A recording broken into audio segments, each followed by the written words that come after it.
Primož Roglič is gearing up to conquer the Vuelta a España 2023.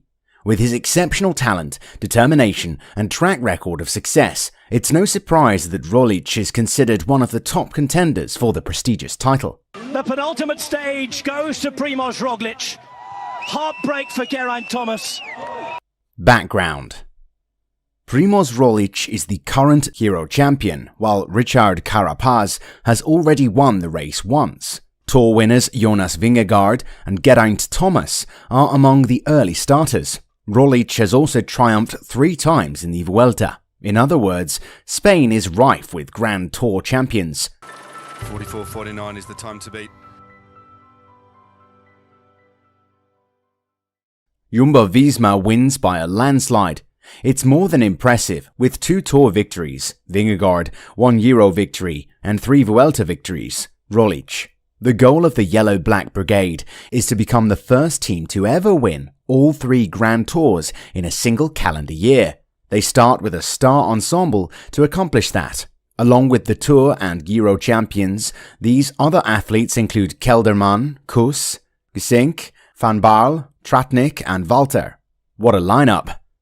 The crew of Evenepoel appears a little pallid, but who knows? Last year he won the competition more than 2 minutes ahead of Mas, while Roglič gave up after suffering a serious injury in the 16th stage final. After that, the Slovenian was almost 1.5 minutes away from the red jersey. Carapaz was also there, but due to an injury sustained early in the race, she was able to concentrate on winning the stage. The eventual mountain jersey winner was the Olympic champion, who also won 3 stages. Red Jersey Days. In preparation, you might assume that stages 3, 6, 10, 13, 14, 17, 18, and, ideally, 20 will be the focus of this year's fight for the overall triumph. Each of these mountainous segments has a challenging finish, with the exception of Stage 10, which is a time trial in which Evenepoel will be pleased. Roglič, is the bike change happening? The bike change is happening. Roglič immediately onto the second bike now, 46 minutes 40.56. Roglič time trialing superbly at the moment, you can see. He beat Roglič by 48 seconds and Mas by over 2 minutes on a course that was comparable to this one last year, but just a little longer and flatter. In fact, stage 20 isn't exactly a mountain stage either. It's a challenging hill race in which explorers typically take part unless the broad classification discrepancies are still minimal. Pidcock there, Barguil with him. And the sensational 6 were soon at the front. While there may be some testing in stages 3 and 6, this cannot be the case in stage 13, since the cyclists will travel via the Col d'Aubisque and Col de Spandel to the base of the Col de Tourmalet. And indeed, it's a really difficult 18.9 kilometer monster with an average gradient of 7.4% and a last kilometer in the double digits. The following day's course is not much more forgiving because the 14th stage's riders process about 4,600 altimeters, most of them concentrated in the final 100 kilometers. Meant Vingegaard, barring incident or accident, will be 24 hours away from winning a second successive Tour de France.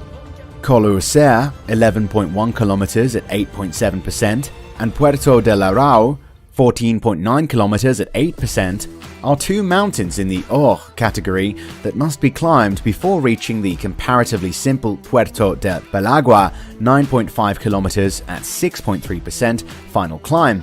There's a good likelihood that the team with the biggest goals, Jumbo-Visma, will pick up the pace on the first 2 ascents to exhaust everything and finish it off on the last ascent. Based on paper, the ride to the Alto del Angliru is the most famous. The cars pass through the Alto Cordal, 5.4 kilometers at 9.2%, and Alto di Coladiella, 7.8 kilometers at 7.1% along the journey. The latter is a kind of Angliru light that is just as steep but only half as long, and the real labour begins right after the descent. The increase is 7% for the first 5 kilometers, and then it really picks up speed because the average rise over the last 7 kilometers has been sluggish at 13%. The victor of the Vuelta 2023 will be known at the conclusion of the following stage. The final circle of the 18th stage, in which the riders traverse Puerto de la Cruz de Linares twice, has a center of gravity that covers more than 4,600 altitude meters. This represents an ascent of 8.3 kilometers at 8.6%, with a double-digit ascent in the first half. The 20th stage is the final opportunity for GC riders to catch up to their rivals. 10 different slope categories are available in this 207.8 kilometer event with 4,362 vertical meters. 12 kilometers separate the final summit from the goal. However, Jumbo-Visma appears to be the squad to defeat.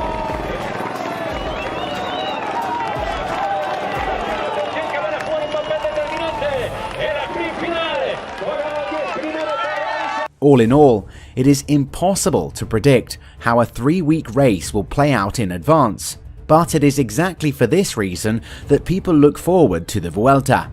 Primož Roglič previous seasonal performance. Roglič dominated Paris-Nice at the start of 2021, winning 3 stages, but he crashed in the last stage and lost the overall victory. However, he would recover the following month and triumph at Itzulia Basque Country. The objective was the Tour once more, and Roglič joined the race without any prior competition. However, a mishap on stage 3 caused him to lose time and sustain injuries, and as a result, he withdrew from the race in its first week. However, he followed tradition and flew to Tokyo, where he won the Olympic time trial, before coming back to Europe and winning the 3rd Vuelta a España. With 4 stage victories, a start-to-finish lead over his competitors, and a final lead of more than 5 minutes over Enric Mas, his 2021 Vuelta victory was the most controlled. Prior to finishing his season in 4th place at the Il Lombardia, Roglič took 1st place at the Giro dell'Emilia and Milano-Torino.